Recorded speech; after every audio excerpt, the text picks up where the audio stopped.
How to manage the time, बिल्कुल सही सुना आपने दोस्तों।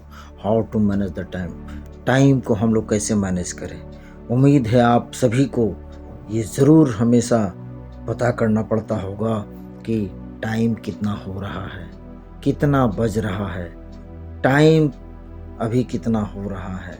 यह सब सवाल बार बार पूछना नहीं पड़ेगा यदि आपने इस कल्याणकारी बुधवार को मात्र 1 घंटा समय दे दिया तो। मैं आपको बता दूं साथियों, एक व्यक्ति जो एक बहुत ही बड़ा विचारशील व्यक्ति था, उन्होंने अपने जीवन के व्यर्थ ही चले जाने पर दुख प्रकट करते हुए कहा, मैंने समय के मूल्य को समझा नहीं और उसे नष्ट किया और अब समय मुझे नष्ट कर रहा है। इसलिए यदि हमें भी अपने जीवन से प्रेम है दोस्तों, तो उचित यही है कि समय को व्यर्थ नष्ट ना करें। खोई दौलत, मेहनत और कर्म फिर से कमाया जा सकता है। भूली हुई विद्या लगन और ध्यान से फिर से प्राप्त कर अर्जित कर सकते हैं। खोया हुआ स्वास्थ्य सही चिकित्सा से वापस पा सकते हैं।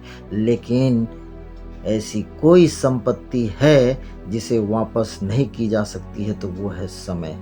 समय को यदि हमने गंवा दिया तो कभी वापस नहीं हो सकता है, और ये बहुत बड़ी संपत्ति है दोस्तों। यदि एक बार चली गई अपने हाथ से तो दोबारा कभी भी वो वापस नहीं आती है। तो कहते हैं संयुक्त राष्ट्र अमेरिका के गणितज्ञ आचार्य चार्ल्स फास्ट प्रतिदिन 1 घंटा मात्र गणित सीखने का नियम बनाया, और उस नियम पर अंत तक डटे रहकर उसने उसमें प्रवीणता प्राप्त कर ली।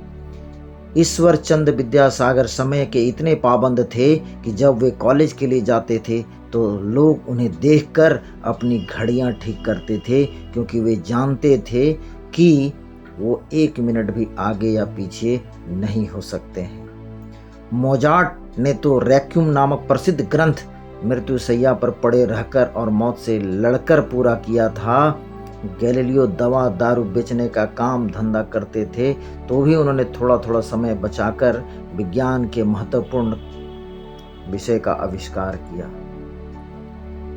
तो यदि आप चाहते हैं कि समय का हम लोग सही सदुपयोग करें, समय को पहचानें, समय पर हर काम को करें, समय को कभी दोष न दें।